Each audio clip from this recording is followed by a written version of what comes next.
पळय चोरांनी पोलिसांच्या हातावर मारले आणि धावले.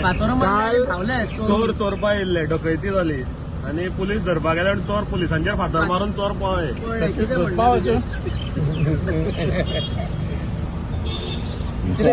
तो आनी आमी स्टेटमेंट दिवपा उला कितें सांगपाचें चोर चोर सारके चतूर जाले नाय सारके हा चतूर म्हणजे सारके सादूर ते म्हळ्यार चतूर कळ्ळें. पोलीस चोर असे गेम पुलीस कितले म्हणून काम करतलो तूं सांगता पुलीस कितें म्हणून करतलो तो दोल्यारी म्हळ्यार तुमी पुलिसीन दोल्या मारले दोनाय जाले म्हळ्यार तेमी सोडले वयती थिंगा तुमी सगळ्यांक वायटी रोडाय मरे अशें ना न्हू. पण ती वाईट गजाल पोलिसांक फातर गेले ते चड वायट.